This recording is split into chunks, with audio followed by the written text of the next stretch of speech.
This video is sponsored by Dibly Create. More about them later in the video. I'm going to show you how to publish an ebook on Amazon Kindle Direct Publishing in this deep dive step-by-step tutorial. We're going to leave no stone unturned and all questions answered. If you need a quick 10-minute guide to getting it done, by the way, I've left a link in the description for you to skip to that. Otherwise, follow along with me. Let's get to it.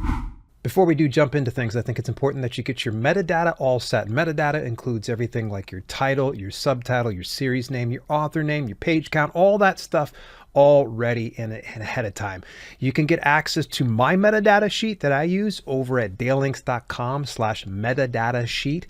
Download it. You don't need to ask for permission for it, and get it filled out as much as possible. But as we go along, you're probably going to uncover some things, for instance, keywords and categories that we're going to go through here shortly. So we're going to take it all step by step. My stuff is pretty much all filled out with the exception of a couple parts because I want to make sure I fill that out at the same time and you know exactly what's going on. We're going to get behind the KDP dashboard and hit create and hit create ebook. Now let's go ahead. We're going to copy and paste all of the relevant information in here. If this is going too fast for you, feel free to go ahead and pause the video as you fill out your end of things if you're following along. Paste in the subtitle. Now, the series name. This is not going to be part of a series, but in the event that you want to add this to a series, you're building this out. This is where you would end up adding to series. And then you could either create a new series or put it to an existing one. It's all fairly intuitive, but as soon as you create a series, the nice thing is in the US, the UK, and I believe Germany is where they'll put an individual product page of your entire series in one spot. So if you're sending readers over to your books, this is a good central hub, a central location, beyond, of course, your Amazon Author Central profile. We're going to scroll down here. Now, edition number would only be applicable if this is the second or third or more times that you have published this to the market. If it's changed and it's a different iteration. But in the instance that it is the first edition like this book is going to be, I just leave that blank. It's just not necessary. Let's go ahead and put in the main author name here. Copy and paste it in here.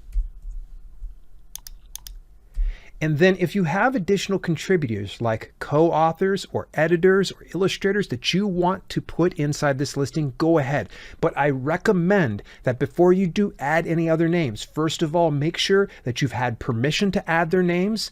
And as well, be prepared. If you're putting someone's name on there, chances are very likely they're going to probably want to get their cut of the pie. So in a lot of instances, I don't put names on here. Even if I've worked with a certain editor, I don't put that editor's name on there because they're not technically part of this project. They're not going to be collecting royalties. And if they don't have the name value or that draw that would bring in additional readers, there's no point putting it in here. So I just usually leave this blank. But in the event that you want to, you can add them in here. You can see translator, preface, photographer, narrator. You can add more as it goes along. So it's completely up to you.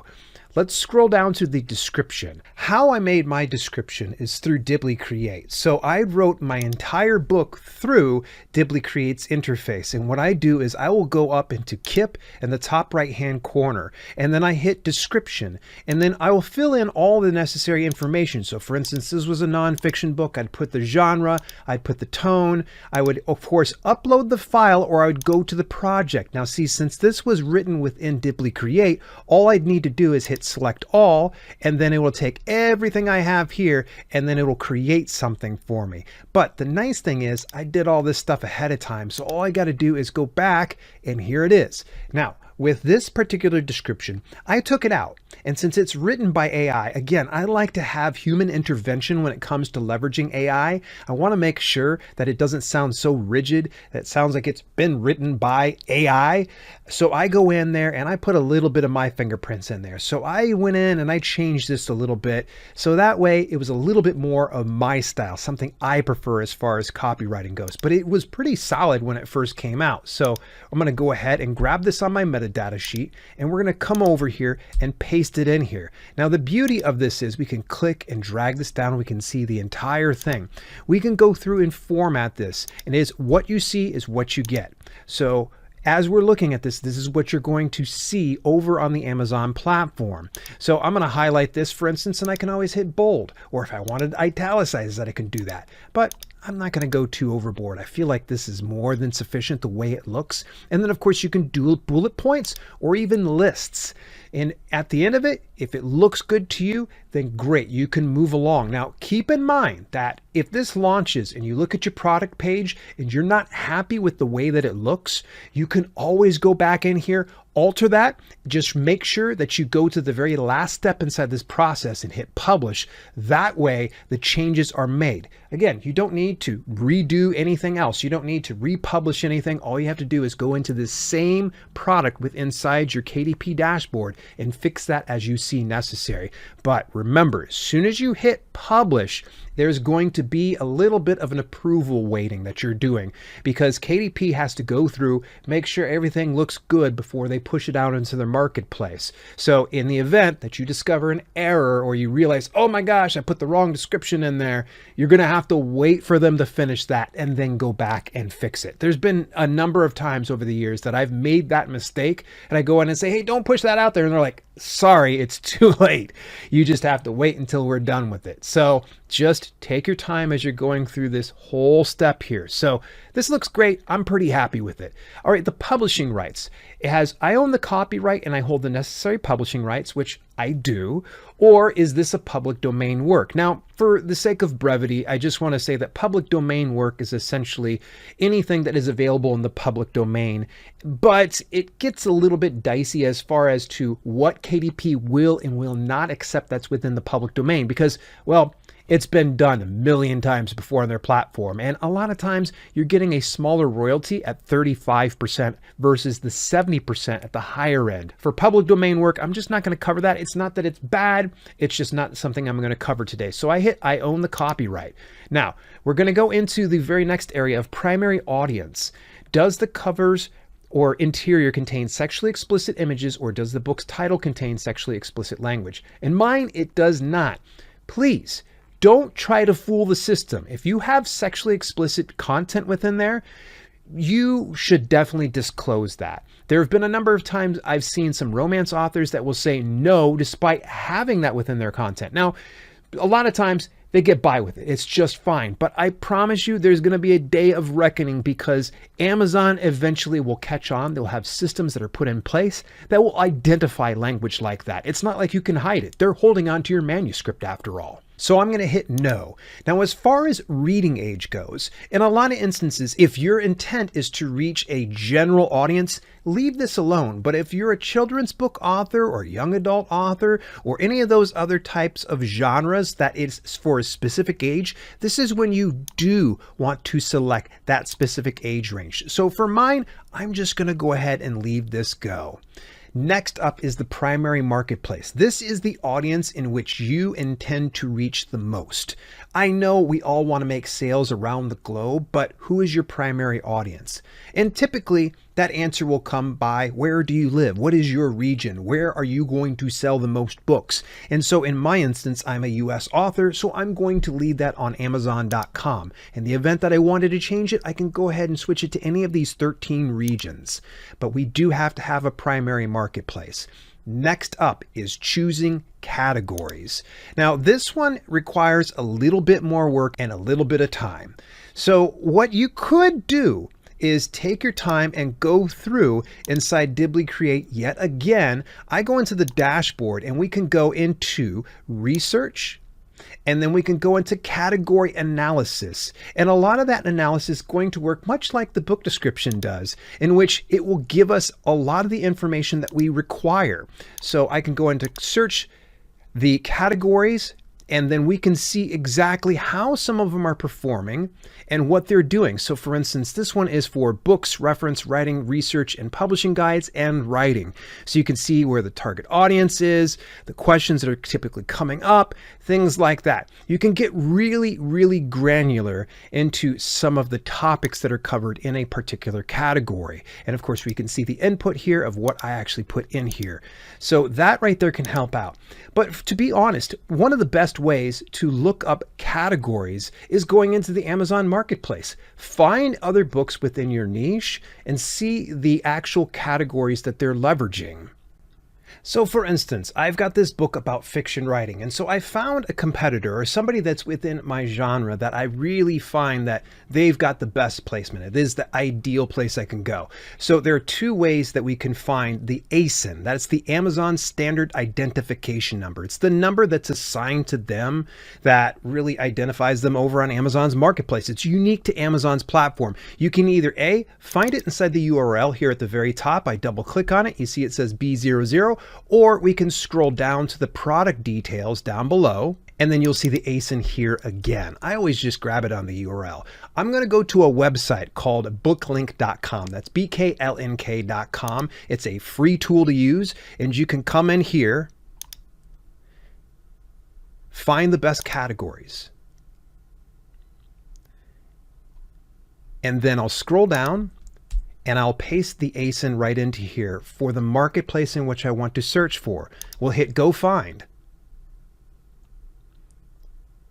And then we can scroll down and we can see the precise categories that were leveraged for this. And this person's got a lot of categories here, but it gives us a better idea of the particular categories that we want to select for our publication. So this makes life a little bit easier. So what I will do is I'll grab that category. I'll come back over here to Dibbly Create, drop it into the category research, and then I can figure out, does this make sense? So I'll break it down to books, and into reference, and into writing, research, and publishing, and then I'll go into writing right here, and I'd hit search. But I've already searched these things up, so I've already pretty much picked out my categories ahead of time, hence why I have my metadata sheet ready to rock and roll. So I'm going to go in here, we're going to scroll down, hit reference, writing, research, and publishing, publishing and books, and I'm going to put authorship.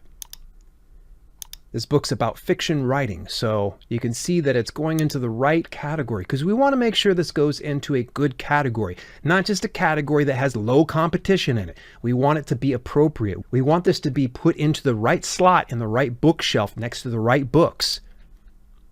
Writing, research, publishing and books, and then we're going to go ahead and hit general. And then last but not least, let's go ahead, we're going to hit reference again. Writing, research, and publishing guides. We could take a look through here and see any of these look like they're pretty good. But this is not about nonfiction. We definitely cover editing in here, and then fiction is where we're going to want to go with this. So save category. So now we're being put into the right bookshelf. Now the next spot is going to be keywords. So with keywords, this is how your customers are identifying your book. This is what they're searching up in order to find your book. The keywords are going to be descriptors of what they can expect within your book itself. And this could be anything for nonfiction books. What are some pain points? What are some solutions that you're offering? Who is your audience? And what are they looking for? For fiction, it could be anything from setting to tropes to character types to everything else in between. Nothing is off limits. However, you want to avoid anything that is an Amazon trademark name. So Amazon, Kindle Unlimited, and anything with Kindle, anything to do with Amazon, you cannot put it back here.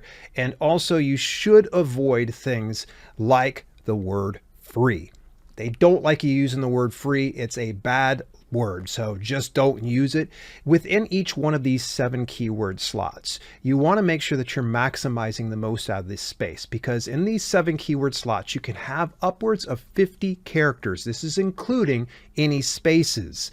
So should you fill it up to the brim? You could. Should you just get the right keywords and select them and put them in there? Yes, you absolutely should. Don't put keywords in there that do not represent your book whatsoever, and if it's not part of your book. So for instance, you may be in the horror genre, but you should not be using Stephen King's name in here or any of his books' names in here. If you don't own the property, you shouldn't be putting it inside the keywords. But what are the keywords that we're going to be able to do?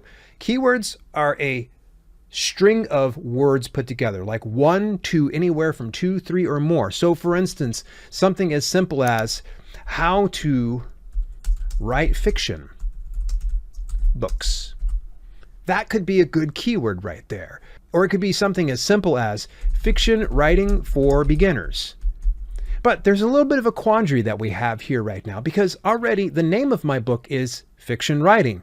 We don't need to say that again. It's a bit redundant. You don't want to waste these slots. So anything that is already mentioned or said within your title and your subtitle shouldn't be repeated in these 7 keyword slots. Now, will it be held against you? No, you're just wasting a slot there. So again, we're going to come back over here to Dibly Create, and we can go into the research tab and select this right here. And then what we can do is go into search term analysis, or we can do in-depth book analysis. And I've done a little bit of research ahead of time, so of course I can reference these things and come back into them. We hit the drop down and we can go into search term analysis, and we can see other books that are pulled up here. And then along with that, we are going to get short tail keywords, which is essentially a keyword phrase that is 1 to 2 keywords long. So instances like author success, bestseller, guide, writing, nonfiction, all those are part of that. Or we have the long tail keywords, and I would recommend that you go with long tail keywords because it's a little less broad and more exact. So you have keywords like how to write a bestseller, step-by-step guide for authors, publishing and promotion strategies. So this is where we need to kind of take a pause here for a second. These are great keywords, but they're not all going to be proven as winners unless we go into Amazon's marketplace and see if people are actually searching up these things. So what I will do is when I'm open inside Chrome is I will go Control Shift and the letter N for new, and it will open up in incognito mode. And I'm going to go to Amazon.com. I'm going to have the drop down on here. And then since we're looking up Kindle books, I'm going to choose the Kindle store. And let's just take one of these keywords that I had before here. So we can go ahead and say how to write a bestseller. And we're going to dump it right on into there. Okay, it's coming up automatically. That's a good sign. That means that people are looking for it. Now we're going to go ahead and press enter and see what comes back in the search query. And in it, we have the first 16 of 297 results. This is not too bad. It's showing that there are some products that are here. Now you're probably saying 297, that's a high number. No, that's actually relatively good. If you see something below 1,000, it's definitely noteworthy. Now, is it going to be worthwhile? You're going to need to want to scroll through and see if some of these titles make sense to have your book placed alongside of them. And so far it looks pretty good, but as far as profitability, some people would argue that this is probably not the best keywords in the world. But if you're new to this business, you shouldn't be trying to hamstring yourself with finding the exact keywords. If that's the case, I would definitely recommend that you use a good 1-2 punch of using Dibly Create and Publisher Rocket. See that there is proof of concept. In some instances though, you may find that a particular keyword brings in an overwhelming amount of search traffic. So let's go fiction writing, for instance. And obviously we're using this as a title, and you can see there's 70,000 results. There's so much more competition for something like this. So we scroll down and we can see there are tons of titles. My title will definitely belong alongside these, and some of the ranks are pretty good. Now, I'm not talking about Amazon bestseller ranks today because it just starts to get a little bit fuzzy. Again, I've got plenty of content about that, but for now, what we're going to do is find the best keywords that we feel is going to be a good fit for our publication. So what I'm going to do is have you pause the video, take your time and fill in those 7 keyword slots with the appropriate keywords, and then we're going to return to the rest of this here. Okay, in that brief nanosecond, I've already gotten everything already set here. I've done a little bit of research, and I've got my 7 keywords here, and I'm going to go ahead and drop them in here one at a time. Now, if you want to, take these keywords, go ahead, but I will tell you that it makes more sense that you do your own research and don't just try to steal what I have on here, because I will tell you that I'm just doing this quick and easy. And this is really a step that I think that a lot of people need to take their time on. For brevity's sake, this is why I've gone a little faster than I normally would for my research. But this should be more than sufficient. All of them are descriptors of the content that I have written within the book. And there we go. We've got the 7 keyword slots. Now, the next section is going to be pre-orders. Now, if you plan on launching your book later on down the line, anywhere from now till a year out, you can go ahead and do pre-orders. Now, the beautiful thing is, as soon as you hit publish on a pre-order, it's going to put up a product page letting people know when it's going to be released to the public, and they can buy your book. Now, they can't read it yet though. All they're doing is reserving it. So when it does go on the market, when it is live, it will be sent over to their Kindle e-reader. In the event that you don't want to do a pre-order, that is totally fine. But just remember, if you do a pre-order, it's important that you market and promote it to the moon and back, because Amazon won't do it for you. You are solely responsible for driving the traffic over there. If you start to drive more traffic and there's more sales, Amazon will get behind it and start to push that pre-order out to more readers. But in the meantime, do not rely solely on Amazon to do that for you. In the instance that I'm shooting for, I'm ready to release my book now. And this can go within 72 hours, it says, but I find in most instances, so long as there's no problems inside my interior or any of the categories I selected or the keywords, Amazon typically approves this within, I'd say, 12 hours, sometimes less than that. I've seen it happen within a few hours before.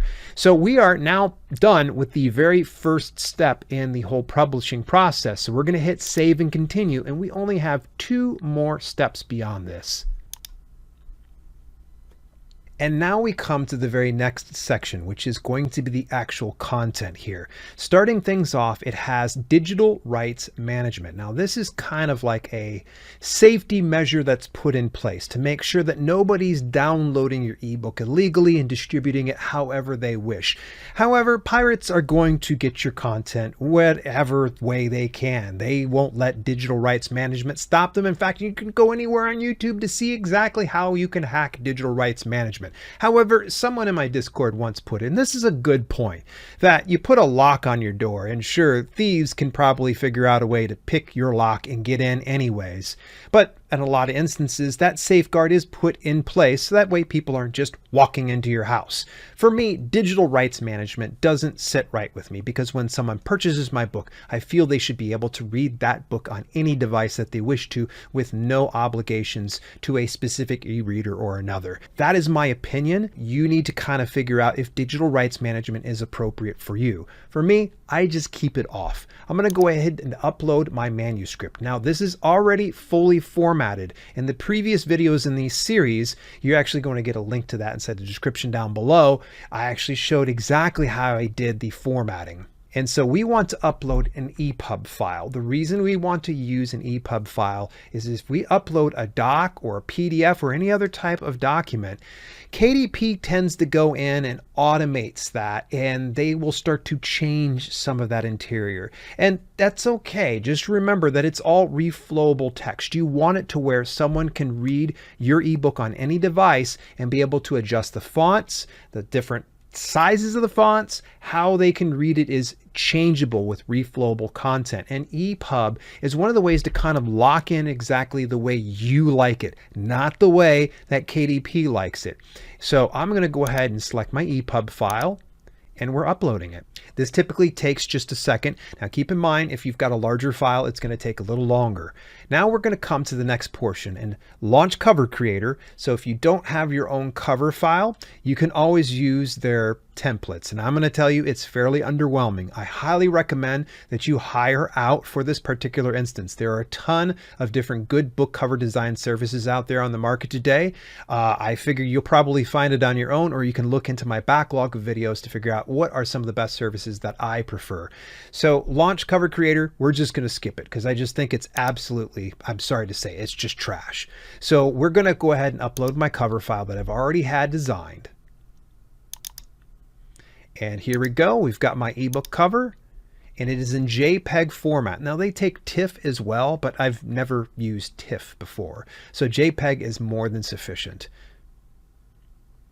And the save has successful. All right, let's scroll down here, and here comes the very next part that is most contentious. Now, if you've been following this video series that I've been doing up to this point, you will know that I've been working with Dibly Create in order to publish a book that was generated by AI. Now, if that right there gets you in, ruffles your feathers, my apologies, but you could still follow along to these instructions. In the event that you did not have AI generate any of your content, that means generating the content, not assisting, then you would say no.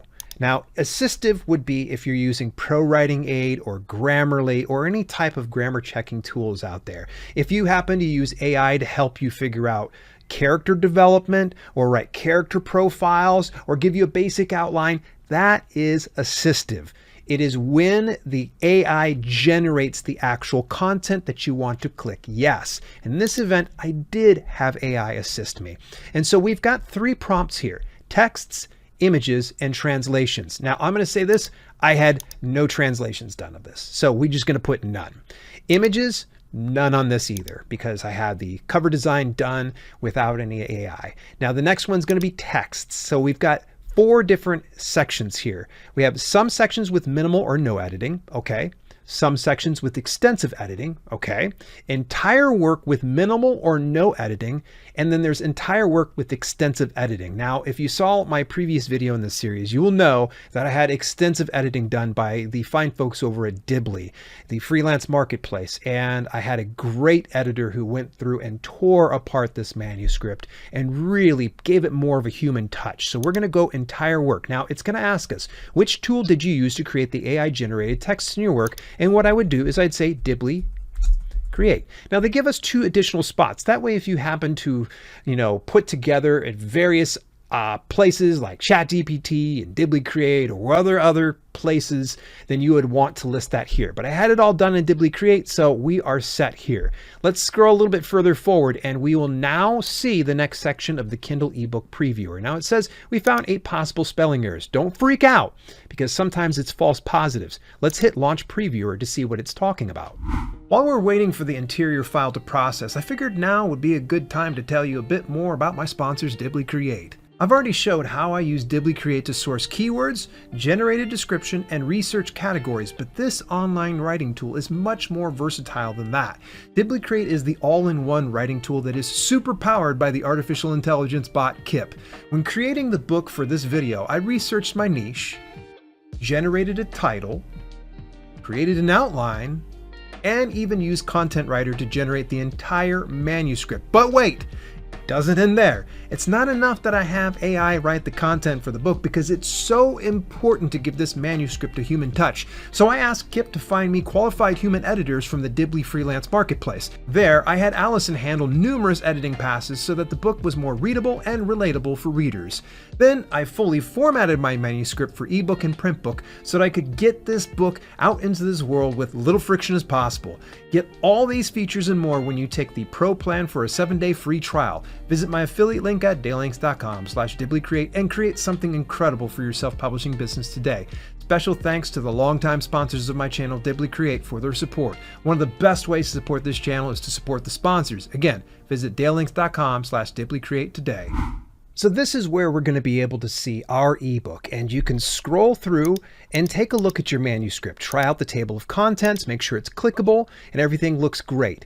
We can also switch it to different locations by typing in the number, and it'll take us to that specific page. We can change the font size if we want to. We can also access the table of contents to the cover. And we can also change the type of e-reading device. And if we wanted to see it in different formats, you see that?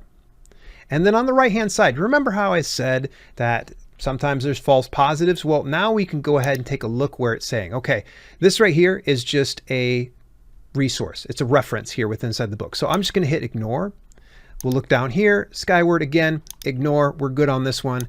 It looks like this is all stuff within my references, so it's probably going to be links and things like that. So we're going to ignore all. In the event that you find that is a typo of some sort, you would want to back out, fix your manuscript, reformat it for EPUB, and then upload it and then check it again. But in this instance, those weren't issues. It's inside the references section. Everything is where it should be. So if you're happy with it, what we would do is just go back.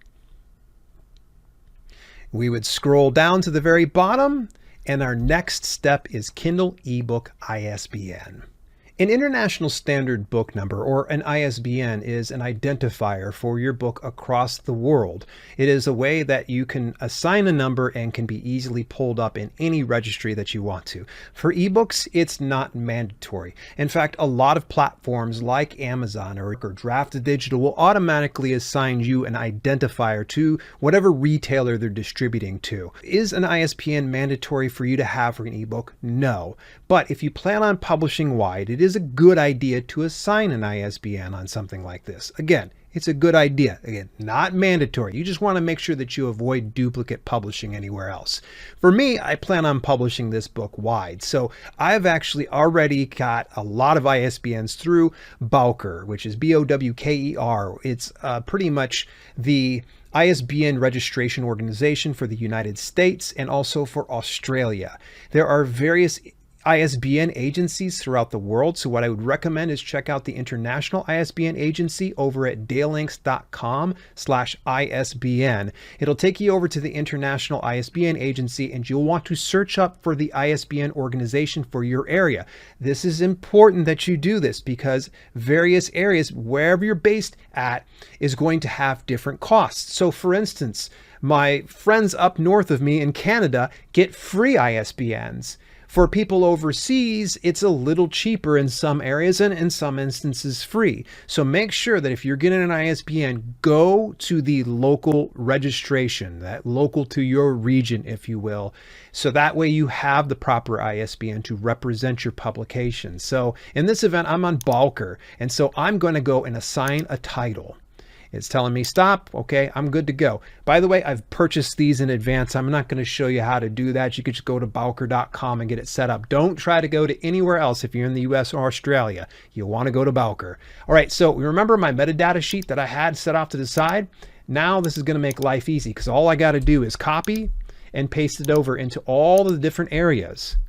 Copy and paste. Now with my book description, I made a very short version of this because you don't want anything longer than 350 words. So this is more than sufficient.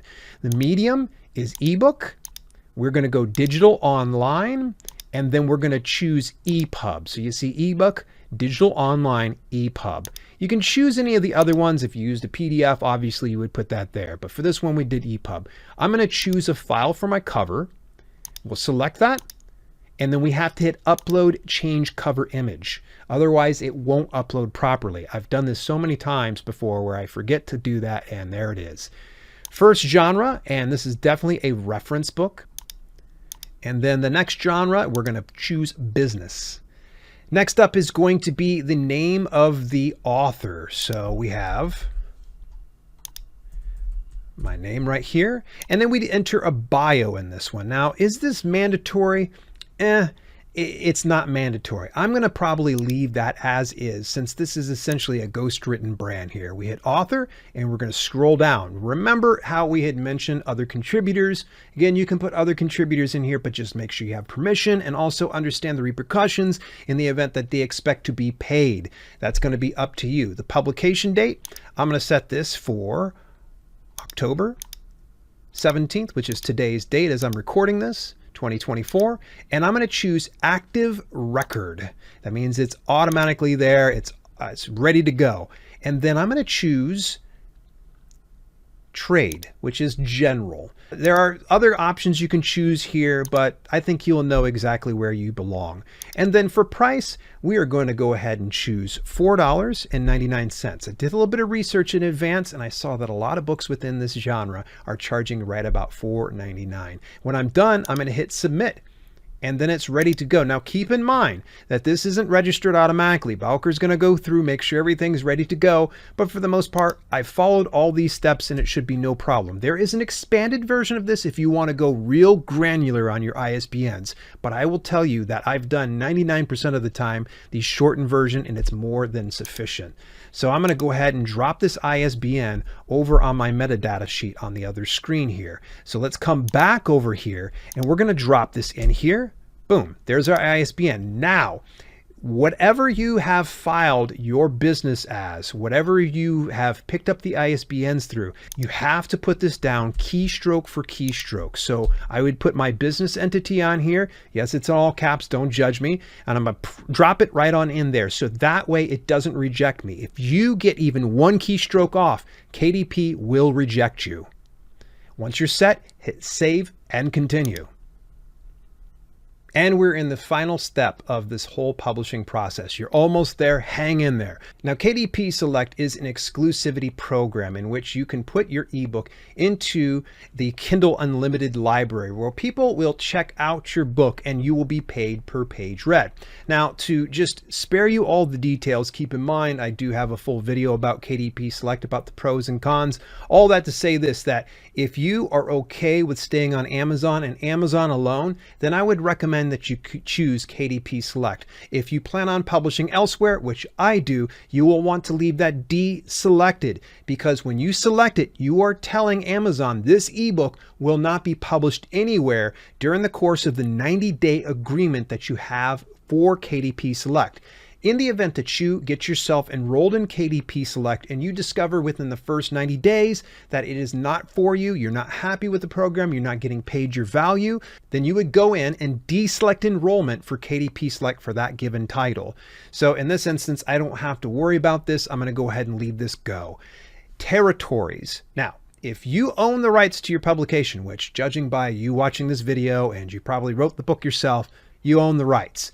In the event that you have sold rights to your book in specific territories, then you would break it down in individual territories and select the ones that are most appropriate for you. But for me, I've got worldwide rights. I'm going to go ahead and select that. Remember how we chose our primary marketplace before? Now we have the primary marketplace locked in. You can see it's grayed out. We can't choose it any different. If we want to do that, we got to go back a couple steps inside the process. I would recommend that first of all, you scroll down to the very bottom, you hit save as draft and go back to content and then back one more. But we have our primary marketplace set, so that means the Amazon.com is going to be defaulted at the top. For 35% and 70% royalty, you're probably saying, Dale, this makes sense. I just want to have 70% because obviously you want to be paid 70 cents out of every dollar. Yeah, it makes sense. However, there is a little bit of an asterisk on this. If you want 70% royalty, you must price your book between $2.99 and $9.99. And they will take a small distribution fee for however large your file is. It's going to be a small amount unless you have a very large file in which they will take an additional amount beyond that.